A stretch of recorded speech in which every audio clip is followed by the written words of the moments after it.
taxes are the only certainty. Will 20% of people have society?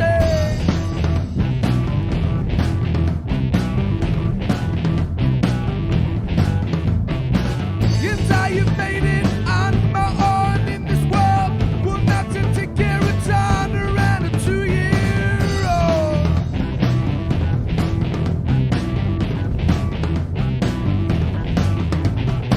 I'm gonna start my own nation and do my own thing, and I will be king. I'm gonna start my own nation with the self-preservation.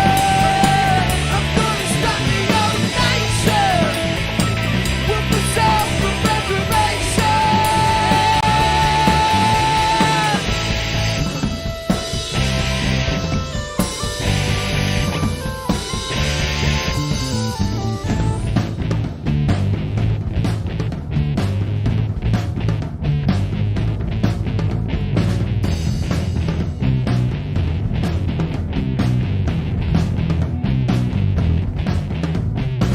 Well, let me talk a bit about the weather.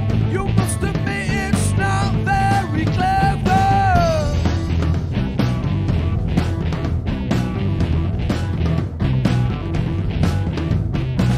Don't get me wrong, it's not an anti-British song. Well, there is nowhere I would rather be wrong.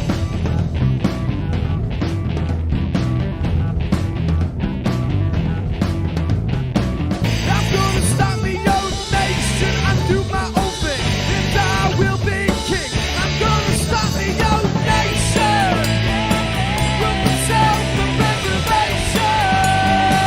I'm gonna start my own nation with the self-preservation.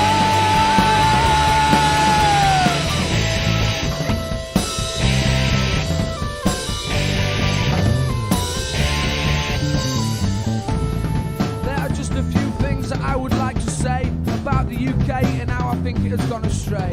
Don't get me wrong, it ain't all bad. I love the crazy fads, like England always buggering up, but you know we're gonna win the World Cup. I'm gonna start my own nation with the self-preservation. I'm gonna start my own nation with the self-preservation.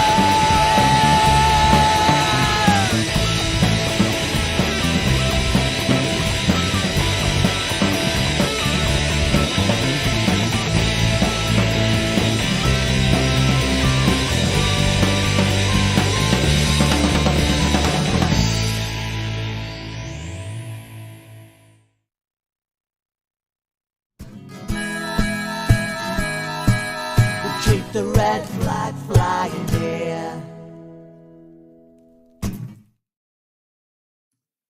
There is a lovely episode of The Simpsons where the big match was taking place on a Sunday evening. And Reverend Lovejoy, I think he's called, he came to a church that was completely empty, apart from one chap sat right at the back. And he got into the pulpit and he said, well, I am pleased that one of you loves the Lord enough to come here on the day of the big match. And the little man at the back says, oh God, it's the big match. And he gets up and he runs out. And I just thought, I wonder if it's going to be the same tonight with our 100th edition of Political Unmuted, that the big match is going to take precedence. But this is the 100th episode, and I am going to chunt it for a short while. Political Aycliffe Radio started in 2018. It started from a belief in my heart that people ought to be more informed about politics. And that one way to do that was to get a show on the radio where people came and we looked at all the different views of a whole load of range of people from a spread of political attitudes, and people could have their say. And I worked on the principle that it didn't matter if I didn't agree with them, that the truth would out. So what they needed to do was they needed to be given the freedom to say what they thought. And we had a string of people coming on. It launched the careers of a number of local politicians, not least Paul Howell and Nev Jones, neither of them Labour. But after a while, it started being attacked by some extremely right-wing and nasty people. And those attacks gravitated from me to the rest of the team to other radio programs on the station. So bad that one of the DJs resigned because of these people being nasty to him. And although the owner of the station didn't ask us to stop or change, he stuck with us. It soon became clear that we were bringing down the very station that we were engendering so much hate. And so we pulled out in 2019. And it was Paul Daly who pestered me on and on and on. We've got to start it up again. We've got to start it up again. So we started it up again, but this time we started it up with an openly socialist bias to tell people the socialist truth of what the hell is going on out there. We started with a core team of Stuart, Laura, Paul, and Samantha Townsend, and they were fantastic. Week after week, we came and we discussed the issues from a socialist point of view. This is a message which needs to go out. And so we find ourselves now 100, we called it political unmuted because we would not be silenced. We would not be muted. And we find ourselves on the 100th episode. And thanks to everybody who's listened and thanks to everybody who's participated. I think it's an achievement, one hell of an achievement, especially in this day and age. Thanks especially to Paul, who is the muse of it all, and the fount of knowledge, and the technician, and the organizer. Everything is Paul Daly, God bless him. So we start. Time to go, I think, Paul, to...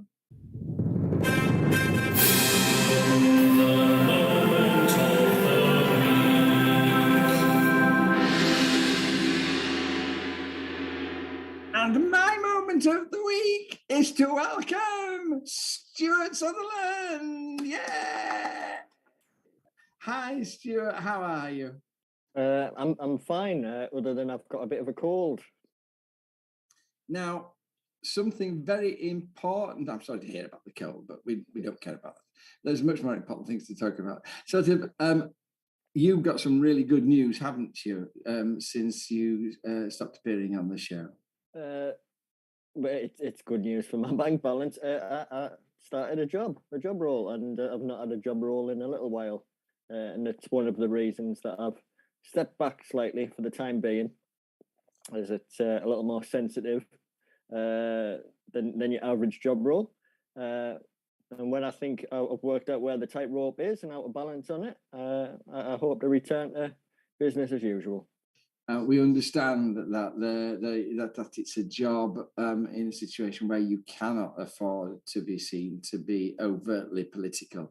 And we thank goodness that you're in that role. Are you able to share some things about what you do in that role? Fundamentally, I'm still helping people.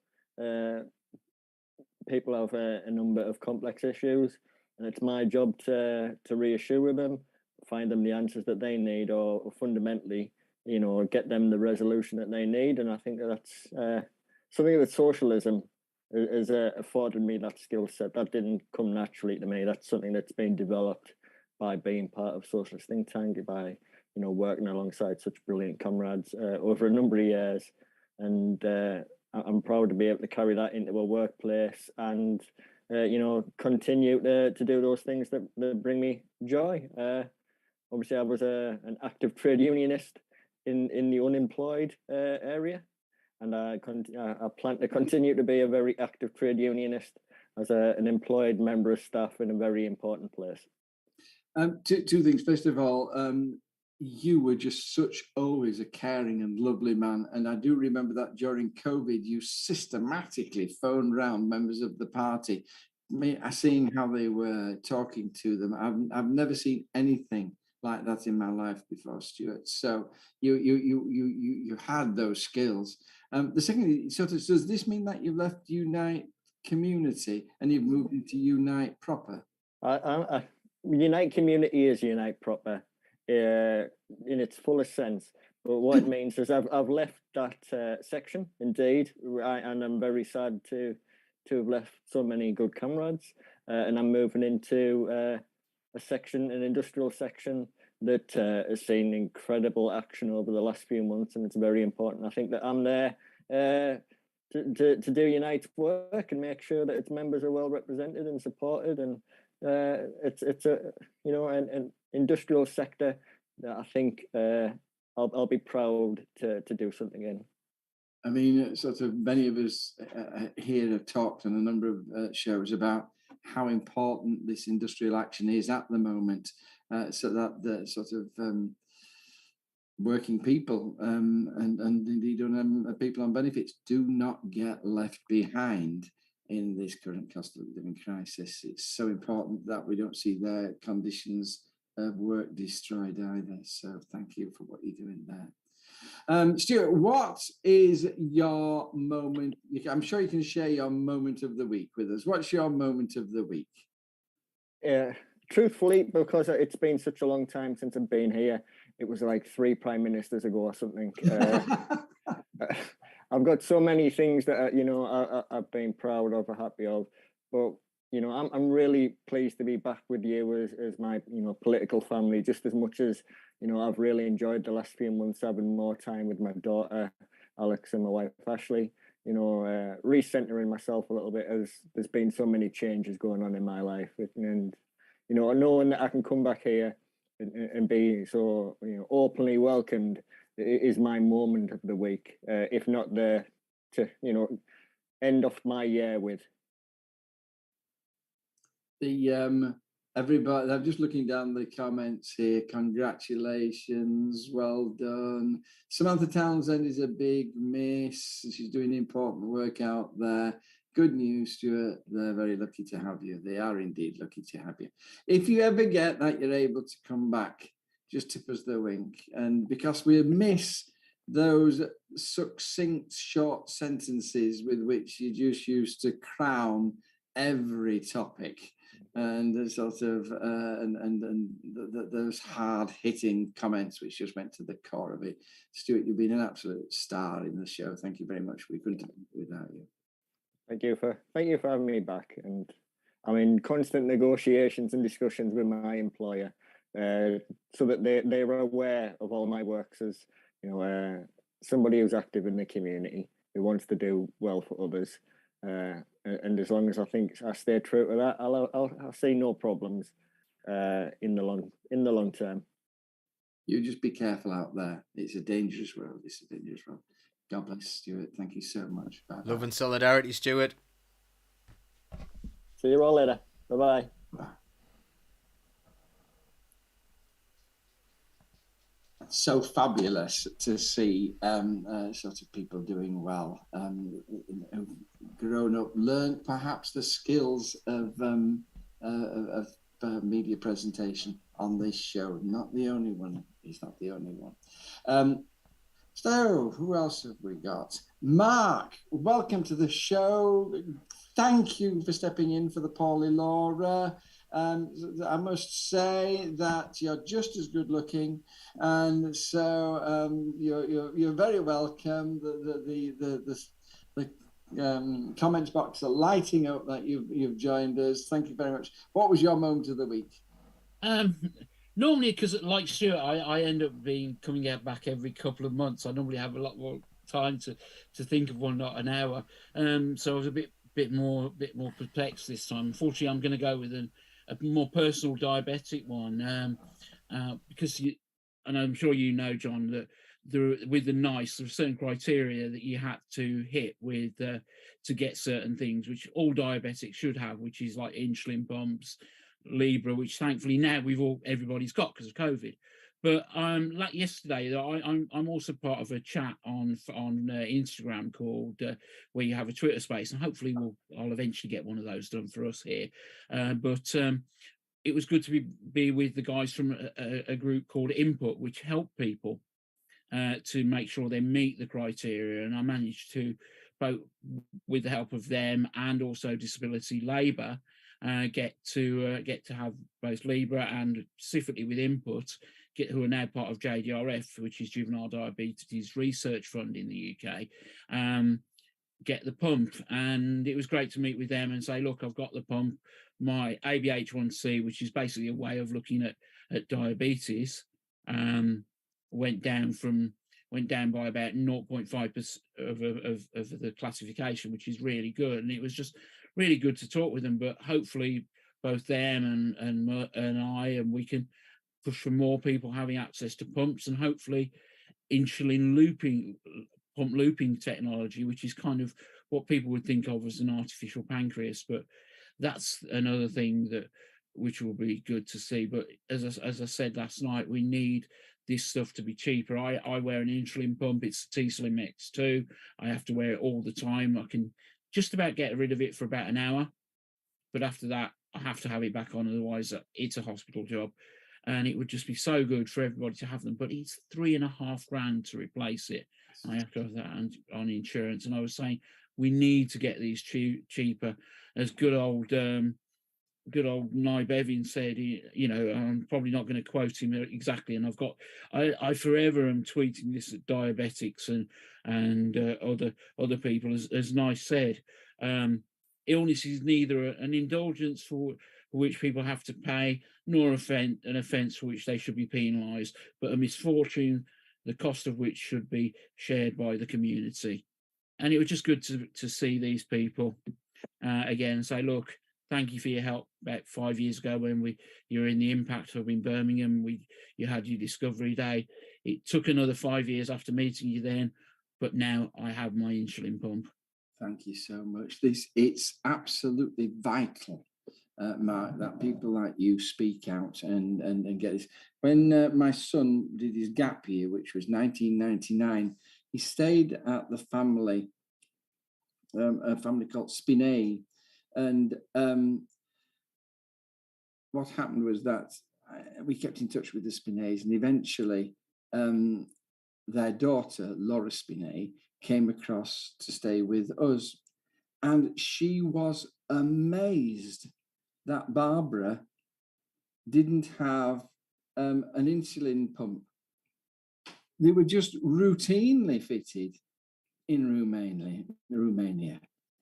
And the patches routinely fitted. And we sort of go on about, well, how wonderful our NHS is, but in so many ways, it's way, way behind countries we would have thought as, and this was in the early 2000s, we would have thought it was much worse than us. We talk about Libre, but Libra 1, I was getting privately back in 2010-ish. Yeah. So now to think that it's taken till now for them to come out as general issue is quite a thing. And thank you. It's game changing. I could talk about it all night, so I better shut up now. But thank you. Sorry, I keep on banging on about it. This is important. Jane, before I start, you wanted to talk about football this week, and we didn't let you. Why did you want to talk about the World Cup? So I'm really angry that you're secretly in love with Foden. Is this it? You sort of Grealish? No, it's just shocking what's happened, that this has been allowed to happen, that the world has stood back and turned a blind eye whilst nearly 7,000 people have died and been enslaved working to build these stadiums in a country that criminalises LGBTQ plus people and has no respect for women's rights. And this week, I'm aware that the Albanian team, before their match, was it this week or last week? It was in their first game. They didn't sing their national anthem, which I thought was incredibly brave. And the next day, I read an article saying that 5 people had just been sentenced to death for the protests in Iran, which really puts into perspective that national team taking the choice to go on international TV and not sing. And the next day they did sing the national anthem at their next match, and they were booed by their fans. And it's such a complex issue, isn't it? Because I understand why the fans booed, but at the same time, should these men have to put their lives on the line to... It's just such a terrible, terrible situation. And then you have people criticising the English and other teams for not wearing the One Love armband. It's just so complex. And you had people really saying nasty things about that choice made by the England captain in light of what the Iranians had done. And I'm not really sure it is appropriate to compare. It's so hard to know. It's a complex issue, and I just thought we should mention this. Thank you for doing so, and thank you for understanding the difficulty that these people are put in. You know, if you get yourself sent, if you're the captain and you get yourself sent off,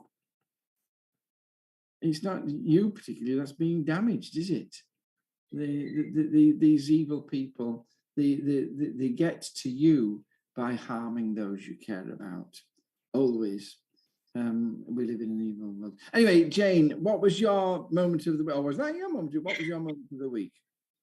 Well, I didn't think it should go unmentioned about the decision by the Supreme Court regarding the SNP's wish to have a Scottish independence referendum. So personally, on a selfish personal level, I would be absolutely devastated to lose Scotland from the Union. However, it just seems so very wrong that they're being told that they can't have a referendum because they're in a voluntary union, that they're not allowed to leave. It's not democratic, it's not right, it's so wrong. And I think of the people in Catalonia, was it, that were put in prison for protesting because they wanted independence. And I'm just wondering how very different we are to, other countries who've done pretty terrible things around this kind of issue. Can I just test your resolve on this, because surely there's an argument that we've got a group of people here who want Scottish independence, and God bless them, they have the right to want Scottish independence, but they lost the referendum. And what we can't be doing with essentially what is a minority group coming back again and again, demanding another referendum, we're demanding, surely we've got to say at some point, no, you had your chance, it didn't work out, you'll have to wait. Surely that's okay, is it not? There is logic in that, but at the time of that previous referendum, one of the reasons why a lot of people voted to stay in the Union was because if they didn't, they thought they would be forced to leave the European Union. Now we've had the Brexit referendum whereby Scotland's wishes on that were not taken into account. That country voted to stay in the European Union, but because of the overwhelming wishes of the English people who voted, they've been forced out of it. So, and that has huge implications for that country, for this country. So I think it's fair to say there's been a massive shift. And I think things change, don't they?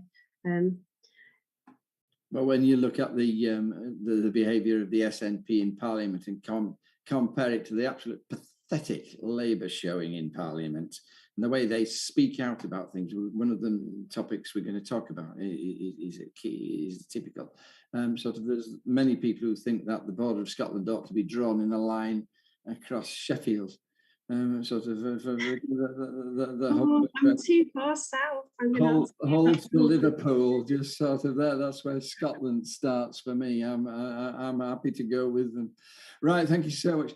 Paul, moment of have you got your technology sorted out? This is the key thing. Yeah, I just had to do what it was referred to as a seamless transition of the windows. It wasn't seamless at all. It was all over the place. It was terrible. It was like the good old days. I decided to renew the tradition of when things were much more clunky. But that was why I had to wait. But yeah, it's all good now. Moment of your week, Paul. Well, I'd just firstly like to Oh no, we're not having another of these things. Well, everyone else got about 90 goals. So what I wanted to do is refer to our lovely podcast listeners who don't get mentioned that much. But I'm just going to tell you where our top podcast locations are. United Kingdom is top, then United States, then Ireland, Australia, all English speaking, of course, and then Republic of Moldova is our 5th biggest area. And I'm really, really pleased to say that the latest country to join us on our podcasts is the home of the Tashkent terror, my childhood hero, Jamaluddin Abdujaparov, Uzbekistan. You know, so I'm really, really pleased that Uzbekistan are joining us now. So, I hope you're all listening, and maybe we'll mention some other countries where you're listening from in the future. So that's really nice. My moment of the week can be seen on my page. It's not really this week. It's just something I decided to reveal this week. It's something you know about, John. It is something that happened at Sedgefield Constituency Labour Party a few years ago, where we had a session about violence against women.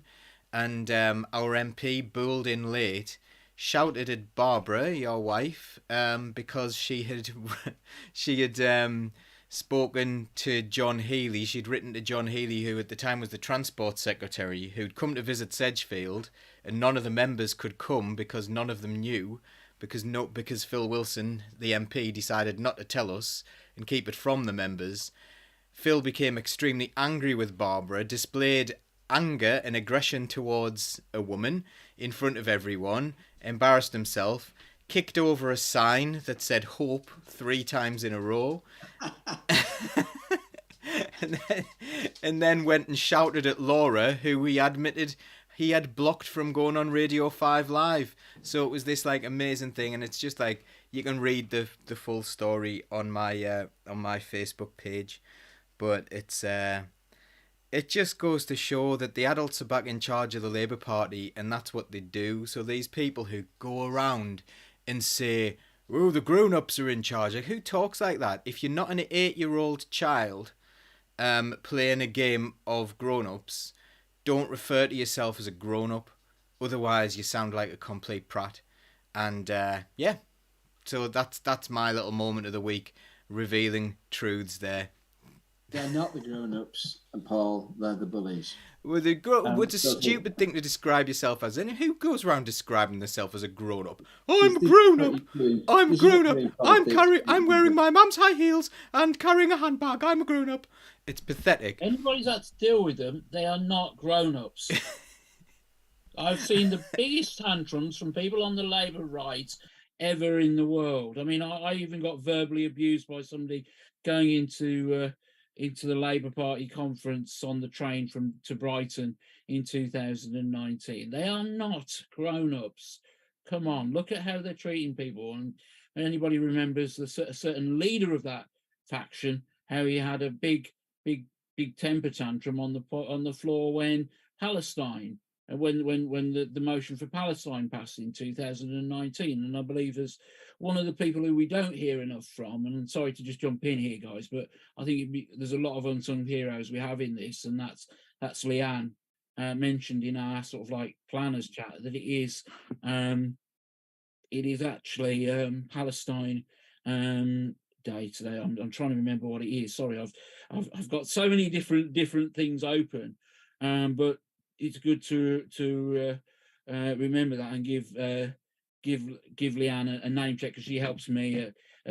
Well, she does a lot of the work actually, really, in graphics for us in Social Think Tank West Midlands. So, it is Palestine Day today, if I remember right. I'm probably getting it wrong, and I'm sure she'll mention in the. No, it's International Solidarity with Palestine Day. Yeah, so it's International Solidarity with Palestine Day. Yeah. Free Palestine, as far as I'm concerned, that'd be nice. Mark, Paul, what are you saying about that, Paul? I was just saying free Palestine. I think that'd be nice, wouldn't it? And we've seen a lot of things happening this week. We saw that school get bulldozed, didn't we? That Palestinian school, where they decided that they were such a threat, being a school and all, that they would bulldoze them. Absolutely horrific behaviour, as usual, from what is considered by many, like Amnesty International, an apartheid state. And that's another fun thing about not being in the Labour Party. I can say that because I don't share a party with Luke Akehurst anymore. Who'd want to do that? Who'd want to be in a party with Luke Akehurst? What a horrible, horrible, horrible man. Anyway, so so my advice is don't be in the Labour Party, anyone. It's very, very silly. Somebody clinging on, Paul, clinging on desperately to that single spider's thread of hope. That sort of, if you just hang in there, it might change. At times like this, I have to. Sorry to swear on this program, but I have to remember the words of Peter Mandelson while we were in while the real grown up was in charge, Jeremy Corbyn. Am I going to resign and give this party over to the likes of Jeremy Corbyn? And he mentioned somebody else, and I can't remember. No, I will be damned if I will do that. And I feel exactly the same as that. My great grandparents were pounding the streets of the West Midlands for the Attlee government. Now, I am no freaking entryist, Mr. Akehurst. So get that right, first of all. Yes, we might have pulled away during the Blair years, and thank you so much, Mr. Blunkett and Mr. Blair, for my student loan. It is really good still being in 2022 after I left in 2002, still paying it off and hardly paying it off. Education should be free, but you know, some of us have been around for a lot longer. Sorry. Thank you. Spot on. And it's now 9:30 and we've just finished Moment of the Week. So sorry. Sort of an absolute typical example of political unmuted. Let's move on, Paul. Now it's time for the big story. The big story is poverty. A number of people saying how much they hate poverty already, how angry it makes them. And Mark, stay in rant mode. Has poverty become normalised in Britain? And what do you think about that? Don't get me started. I mean, what people don't realise is, I mean, it is becoming normalised, and you get the people from, sorry, John, but the post-war generation, because certain members don't like being called boomers. I'm sorry, I'm not like Stuart, who could be like our Frank Owen. My punk comes out and I just have to blow the doors off. And you know, yes, there was poverty back then, but now we should be improving as a country. It shouldn't be normalised. And with people not having money, it is going to cause everybody else to suffer. You know, if people, you know, there was a lot of talk on Question Time about the train drivers and how people couldn't get into Manchester because to go into the bars. Well, they can't go in the bars because they've got no money, and we seriously need to really think about that. I mean, the root cause of poverty is nothing more than the plague of managers stealing money. Profit is stolen wages to a certain extent. And I would say to Liz Truss, yes, profit is not totally a dirty word, but it's like chocolate. Too much of it is a bad thing. And I loved what a guy on this YouTube channel I said was suggesting with the ridiculous profits, that there should be a piss takers tax, where basically if you have to put your profits up by more than your prices up by more than inflation, and your profit goes up, then you should have that back. Then there should be a tax on that. But you know, it is becoming normalised, and I hate these people who say, "Well, I had that when I was growing up, and it did me no harm." No, it made you you know what? So it has done you harm. We shouldn't. We should live in, you know, we all love to sing Jerusalem at the last night of the proms. And what people don't realise is that's not talking about Jerusalem in Israel or Palestine. It's talking about the new Jerusalem. And I don't think there would be poverty in the new Jerusalem, the kingdom of God. So if we're going to sing that, let's understand what we're talking about. So we should really be thinking about this. And sometimes charity. Is charity correct? You know, it's good to help people, but as I can't remember who it was, I think it was Attlee, and I'm sure somebody will correct me, but they said charity is good, but what would be better for the rich man is to pay their tax without whining and complaint. And I'm sure I've buggered that and messed that up. John, your Oh no, it's the thought is absolutely spot on. Charity is a desperately inappropriate way to help people who have poverty. It goes in all the wrong places. It's like the minister for the 17th century, the MP for the 17th century, Jacob Rees-Mogg, said how food banks are uplifting. Yes, they are in a way, because people are helping each other. But why shouldn't people have the food they need?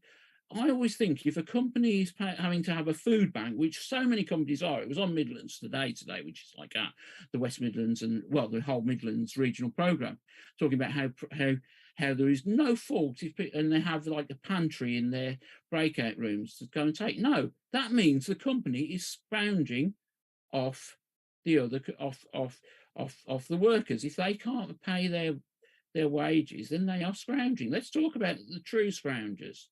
Thank you, Paul. Leanne, poverty is a political choice. They've made it this way. Do you agree with that? Yeah. So poverty has to exist in order for like huge wealth to exist, and it's a bit of a balanced situation. Most economists would agree that like the greater the wealth, like the greater the wealth at the top end, the greater the poverty will be at the lower end, and it's this kind of balance. What we've got to realize is that there's enough money to go around, because money is infinite if you want it to be, but there aren't enough resources to go around. And if one person is basically hoarding all the resources, or one small group of people is hoarding all the resources that could be used by everyone else, whether that's human resources, people who are willing to work for that person for their money, or whether that's actual, like, you know, food or things dug from the earth or whatever, you know, they really do exist. And at the moment, money can purchase those, but money also has its own intrinsic value as well. At the moment, it's a really messed up system. So in order for great wealth, there must be great poverty as well. And that's what we're seeing at the moment. We're having a choice where, you know, oh, well, you know, there's not enough to go around for you, but we can make sure the billionaires are okay. And if we do look after the billionaires, then you will be okay at the bottom, because the wealth will somehow magically trickle down. And that's the situation we find ourselves in.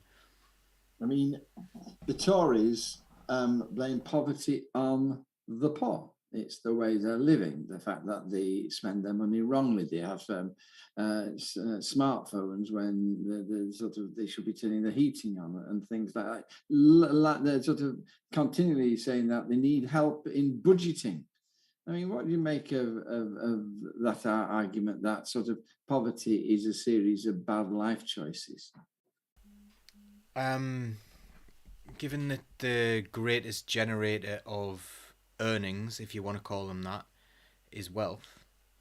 So if you want to earn a lot, the best idea is to be born wealthy, because your wealth will earn more money than you can earn in a job. So it's more valuable to be wealthy than it is to work hard.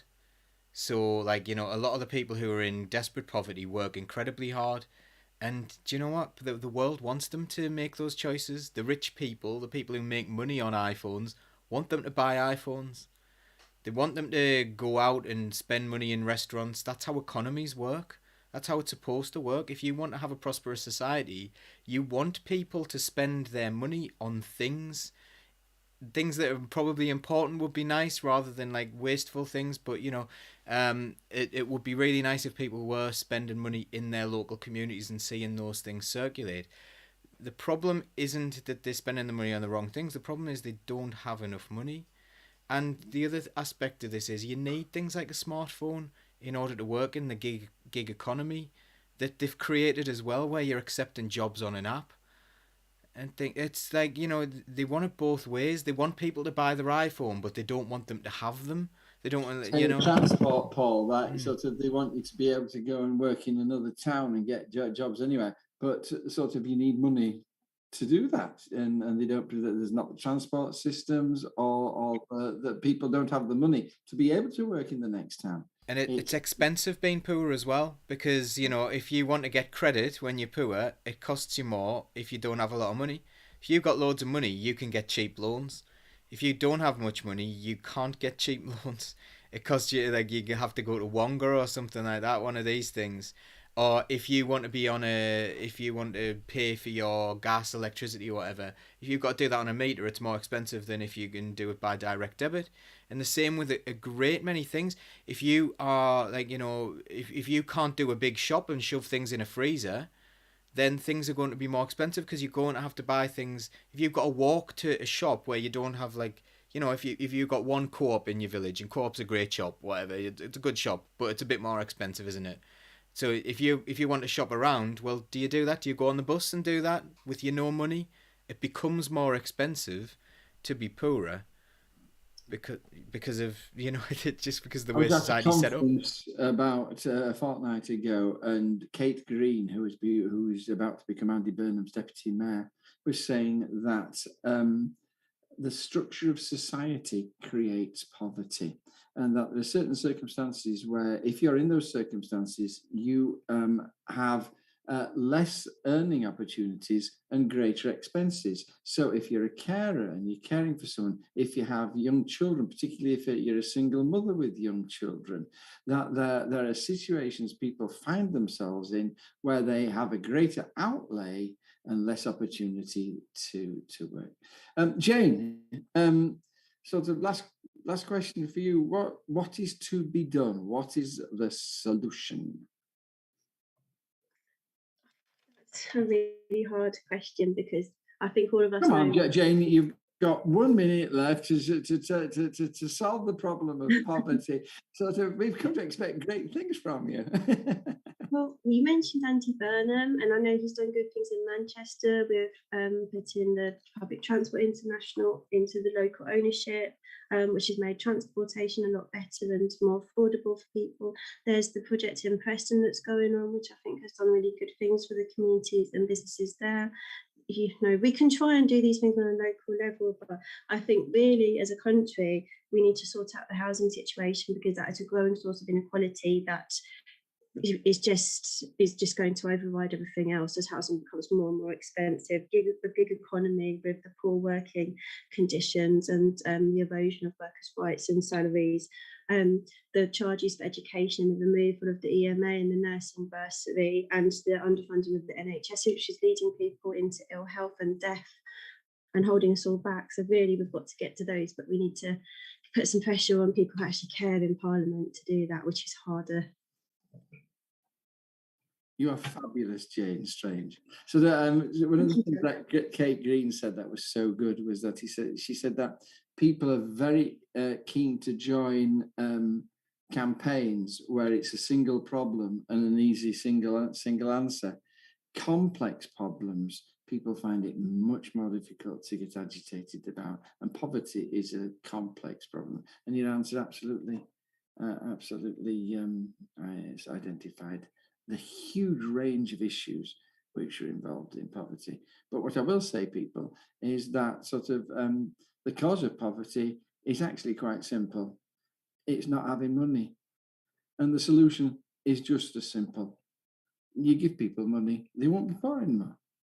It really is that simple. Let's move on, Paul.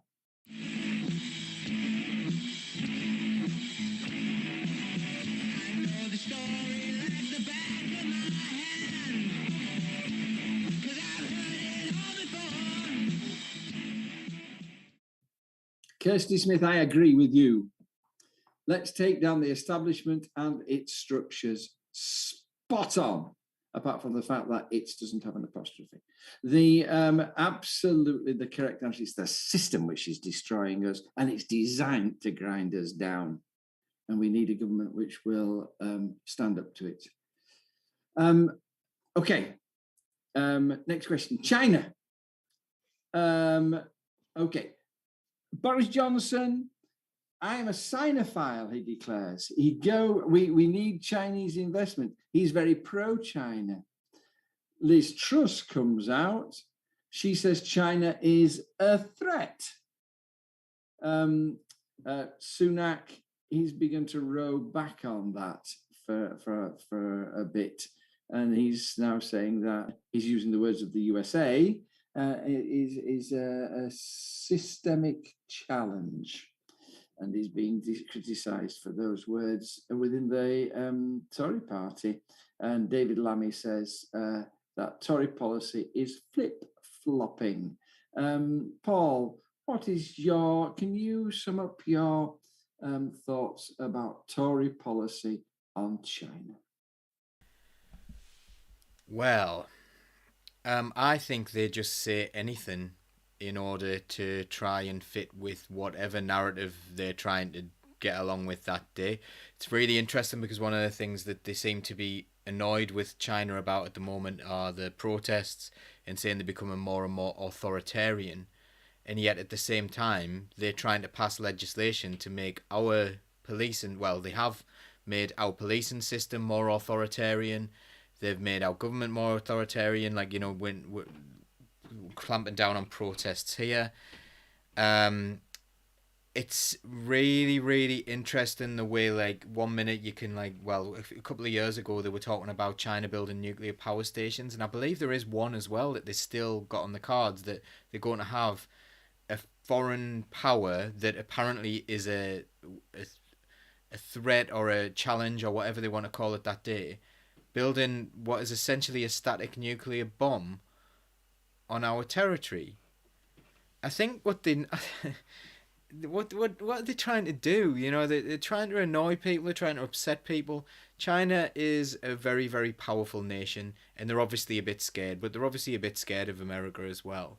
So they're just saying any old thing. Like, honestly, I don't think they take themselves seriously even.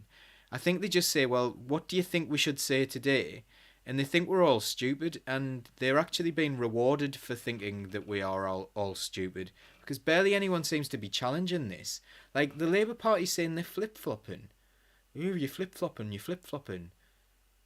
It's not exactly very strong, is it? It's not saying, like, right, okay, you are completely lying about your position on China. You are saying that you are saying something that's completely different to what you said before, and it's actually quite dangerous given that context. But they're not saying that. They're like, oh, you're flip-flopping, like it's a political decision, like it's a way to score political points, rather than a dreadfully serious issue of international security. You want to cooperate with people around the world and get people working in the same direction to try and help one another. You can't like deal with climate change without working alongside China. They're a huge, huge nation. I don't understand what they're even trying to achieve other than political points. Sunak says that his policy is one of robust pragmatism. Have you any idea what that phrase means? Robust pragmatism? Someone's told him it in a little focus group, haven't they? They've gone, oh yeah, that sounds good. That sounds like it means something. It doesn't mean anything, does it? Well, how can pragmatism be robust? I don't know. What does pragmatism even mean? Because, like, you know, I used to think pragmatism was, you know, like, you know, weighing up the options and being sensible, but no one's doing that. You can't just say something's pragmatic if you're just saying things that you know you've just made up on the spot. I think what it means is that sort of we'll do business with China when it suits us, and when we want to appear all moral, we won't. Jane, should we be friends with China? Can we be friends with China? Should we be enemies with China? Can we be enemies with China? Well, I don't know if they're really any worse than us or the US or a lot of our other allies. We've got Julian Assange sitting in a prison cell in Belmarsh, and we're thinking of handing him over to the US authorities when there's evidence that the CIA plotted to murder him, and that they'll lock him up for 175 years for essentially revealing the truth about human rights abuses committed by that government, the fact that that government has committed human rights abuses. I know this isn't about the US, But to take the moral high ground, I don't know if we are on a moral high ground here, despite the fact there are some things that the Chinese government have done that I think are despicable, really disgusting. But I don't know if they're worse than us or other allies. I mean, to be fair, Jane, sort of the US government and certainly the British government has done nothing on the level of the Uyghur crisis, have they really? How far back are you going in history? Because look at what we did in Iraq, like how many people, innocent people died there, and what's happened to that country now, and the spiral of terribleness that has been inflicted upon that country. Or if you go back a few more decades, look what we did in Kenya, and that was, I would say, as bad as what has happened in China with the Uyghurs. I don't believe we've apologized or we've acknowledged that as a country, which would go some way to suggesting that we're not really very sorry for it. The US government, there's lots of evidence that the US government is using drones to kill people without trial in So foreign are you countries. suggesting, Jane, that basically it would be all right for you? Please forgive me putting words in your mouth and challenging you on your thoughts, but that's my job. Sort of, are you suggesting, therefore, that what we do is we just get on trading with China, visiting China, having cordial relations with China, and we just ignore what's going on? Sort of in Chinese reprogramming center jails? What I would say is that we should take a stand, but equally we should be holding ourselves to the same standards in our actions going forward, apologising for what we've done and holding other countries like the US to the same standards. And I would like to see with China some actions on workers' rights. A lot of goods that come into this country, an awful lot of goods that come into this country are made by people in China under absolutely horrendous conditions. And I very much doubt that our government is even thinking about doing anything about that to protect those workers. This feels to me more like another diversion technique by a government who has utterly failed in this country. We are in abject poverty. It's an absolute crisis. And the easiest thing for them to do is to divert attention on asylum seekers coming across the channel or that evil power across the water, someone else who's to blame for the world's problems, to make ourselves look a little bit better when in fact they need to they need to take accountability for what they've done and sort themselves out and start treating the people of this country with decency rather than abusing more people elsewhere. Leanne says, if we ignore the treatment of Tibetans by the Chinese government, then we're complicit in that catastrophic human rights abuse. I agree. What is it that Sunak's saying he's going to do other than these big words? Nothing. A sort of robust pragmatism. Somebody has told us what robust. Kevin Joyce, thank you. Robust pragmatism. Any bloody lie will do, which I suspect sums it all up. Jane, do you think we're heading for a cold war with China? Do you think things are deteriorating? I don't think so. I think possibly more likely with Russia. I would like to think that the government wouldn't be so irresponsible as to do that for their own political motives, but I do think that's definitely happened in the past.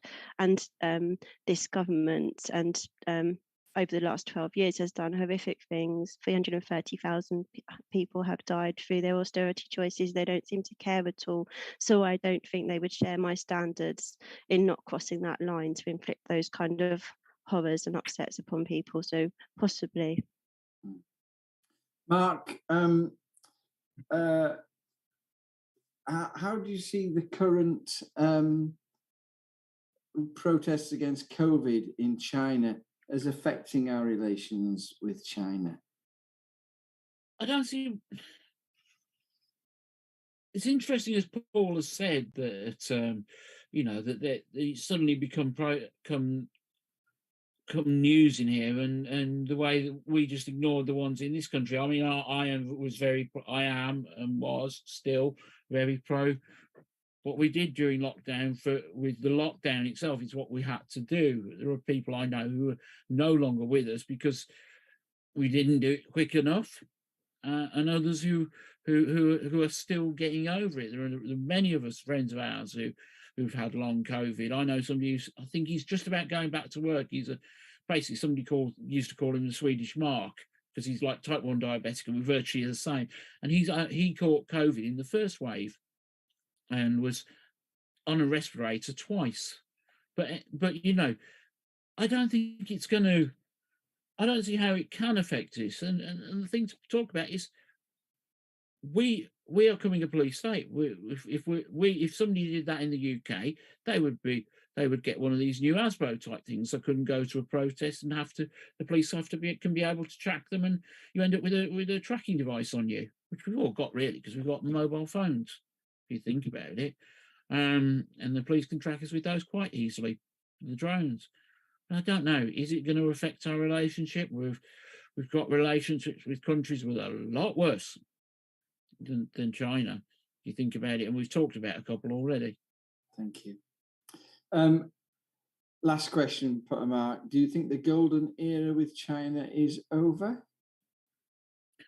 Yes, because, you know, it's encroaching on America. It will soon overtake America. British policy towards China changed markedly when Biden took over from Trump.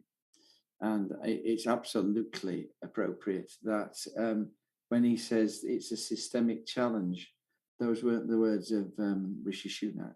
Those were the words of the USA internal report on the danger from China.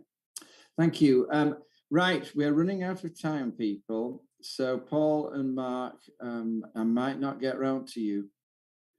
Okay, so hold my hand up, people, but we've got to finish on time. But I do want Jane to just tell us about the Michelle Mone scandal.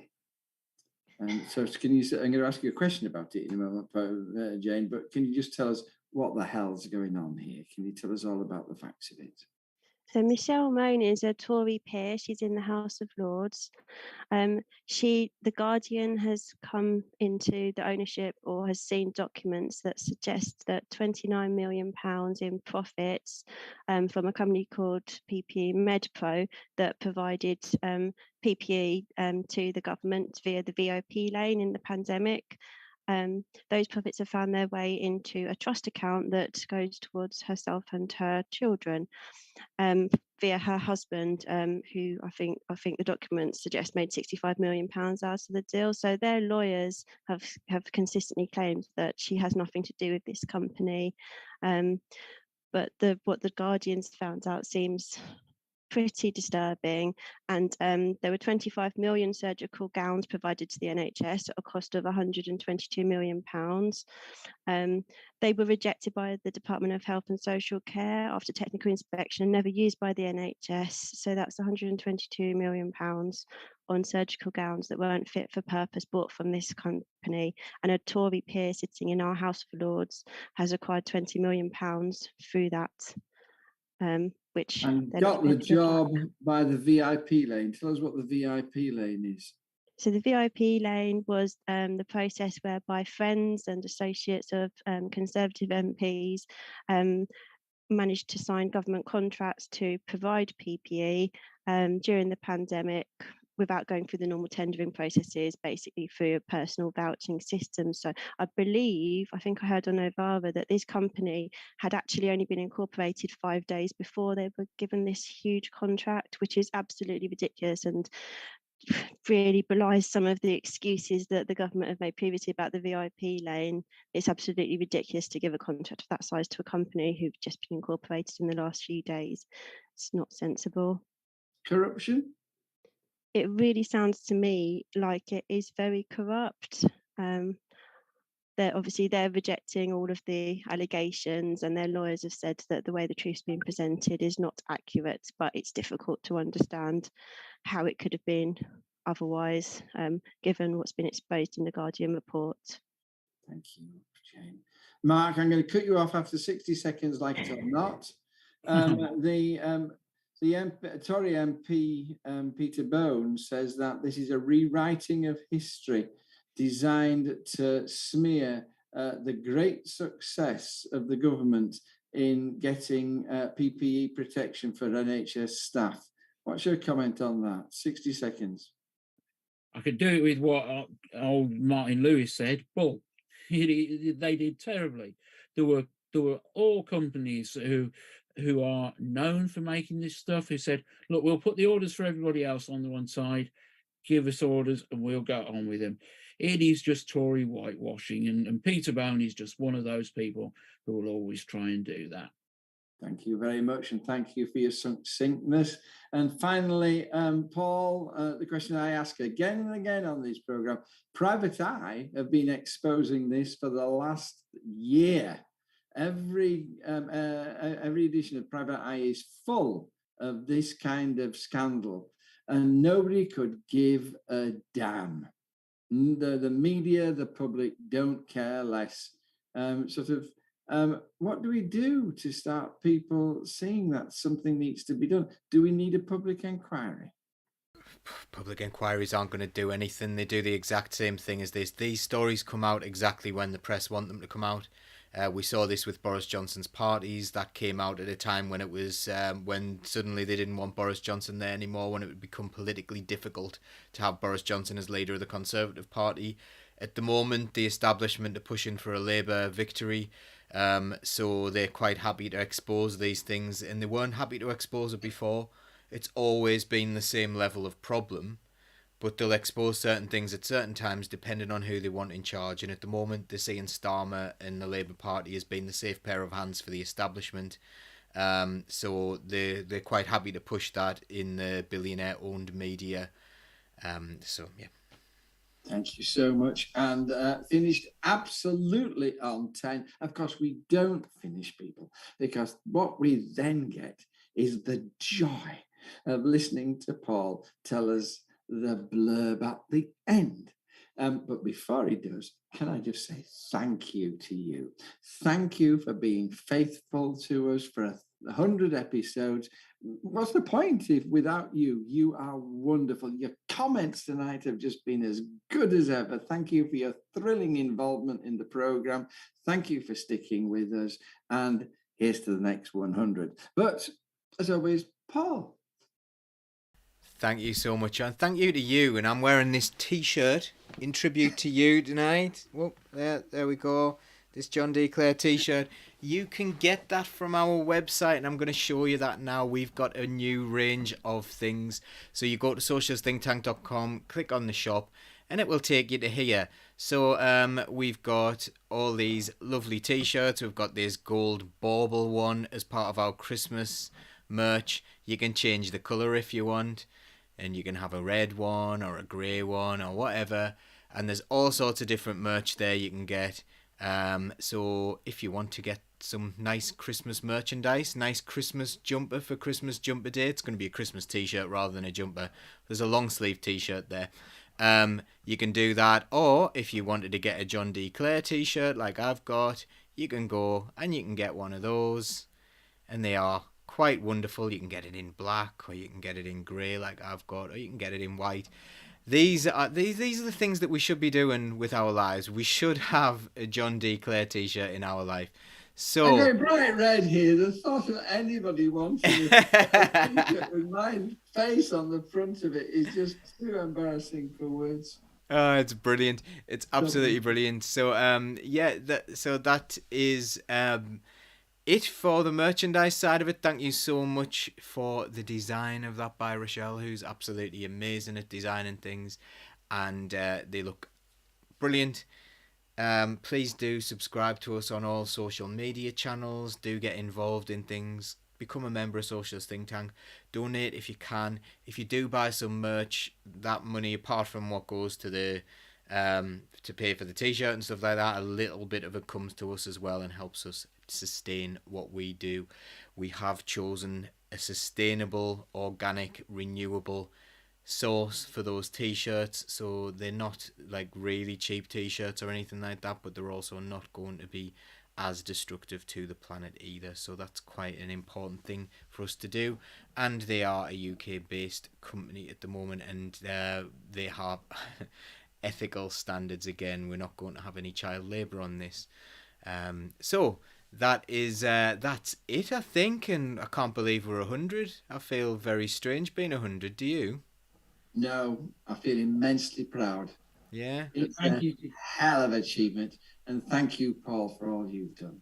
Thank you, and thank you to everyone who's ever been on, and thank you so much to Laura, who's poorly tonight. She's not like terribly poorly, but she's, you know, just not up to it tonight. But she does, like you said, I did a lot of the organising earlier on. Really, we know who organises in my household. She's the organiser. So thanks to Laura for all that. Thanks to Jane and to Mark for being on tonight. Jane has, like, over the past 6 months, really stepped up on Socialist Think Tank, and it's amazing to see so much of her on there. We've nearly all... How many episodes? None of us have done 100 episodes, though, have we? So maybe we'll keep count of how many we are. John, you're not far off, and I'm not far off, but... yeah, so we'll keep going on that one, and we'll see you all for episode 101. Shall we play out with no... By the way, before we go, I must say this. Can I point out that the 100th episode is in the 1st century? And we don't start the 2nd century of episodes until next week. And this is important for historians because the year 2000 is in the 19th century. And the 20th century did not start until 2001. I'm sorry, but it still rankles after all these years. That. Well, there you go. Full of information. Shall we play out with No Passaran? Yeah! Yeah, we'll play No Passaran, and then we won't be coming back afterwards, so you can listen to it all, or you can not, and just enjoy it. See you later, everyone. God bless. Thank you so much. Well done. My name is Jack Atkinson, I'm not afraid. And I live and die by this vow that I've made. The only good fascist, a dead one, they say, and around here we are. When I first left all them months ago, I told them I'd come not to kill but to cure. Well, for an ambulance driver my shot's pretty sure. Panorama we are. There'll be no passaran, no passaran, no passaran today.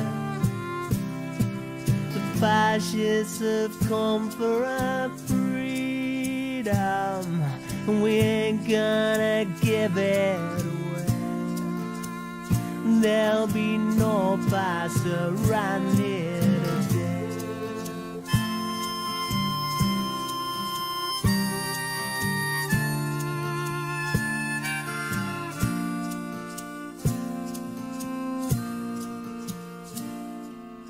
I told my mother, now mother, be strong, for the left way is right and the right way is wrong.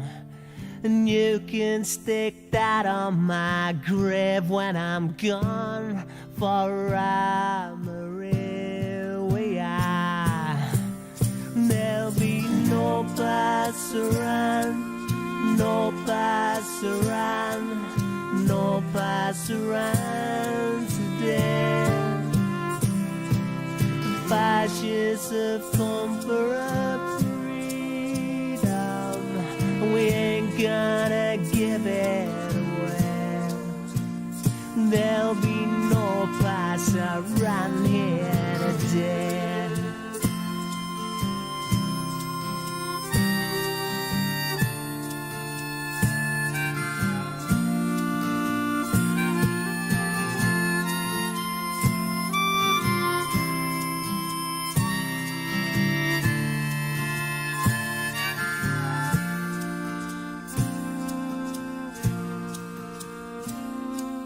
Cast may be cast, and the cast may be cast, but you armies of darkness, you best do your worst. best.